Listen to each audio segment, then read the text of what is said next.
চলতি জানুয়ারি থেকে ৫০% মহার্ঘ ভাতা কার্যকরের জোরালো দাবি। বিস্তারিত দেখুন রিপোর্টে।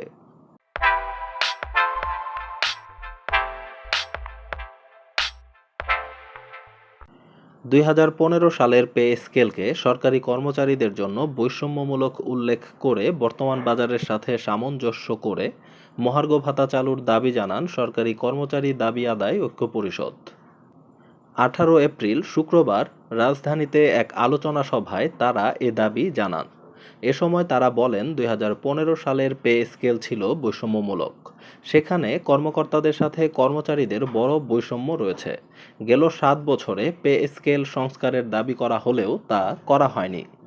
এ সময় নতুন পে স্কেল চালু কিংবা সংস্কার না হওয়া পর্যন্ত মহার্ঘ ভাতা দিয়ে কাজ চালানোর দাবি জানান তারা। সেই সাথে সিলেকশন গ্রেড, টাইম স্কেল বহালের দাবি তুলেন তারা।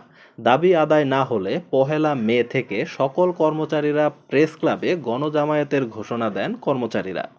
এর আগেও কর্মচারীরা নবম পে স্কেল বাস্তবায়ন ও ৫০% মহার্ঘ ভাতা সহ ৭ দফা দাবি জানিয়ে আসছিলেন।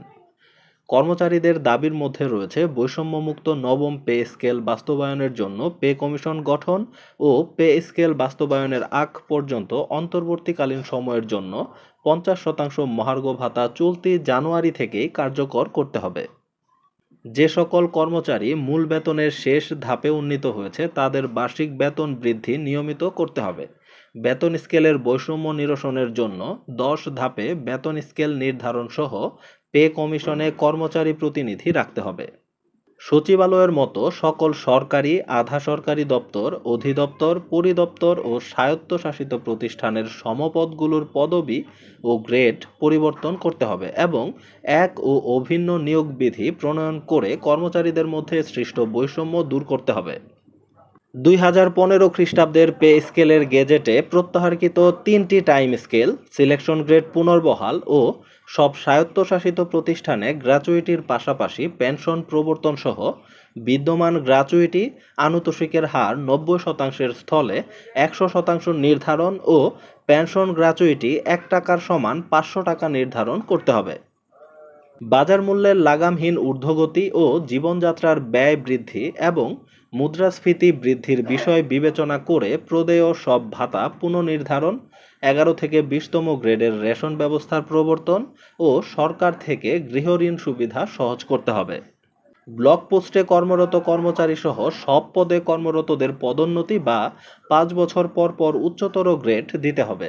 এছাড়াও টেকনিক্যাল কাজে নিয়োজিত কর্মচারীদের টেকনিক্যাল পদমর্যাদা দিতে হবে। চলতি জানুয়ারি থেকেই ৫০% মহার্ঘ ভাতা কার্যকরের জোরালো দাবি জানিয়েছে সরকারি কর্মচারী দাবি আদায় ঐক্য পরিষদ। এই বিষয়টিকে আপনারা কিভাবে দেখছেন? এই বিষয়টি নিয়ে আপনাদের যে কোনো মূল্যবান মন্তব্য ও মতামত অবশ্যই কমেন্টে লিখুন।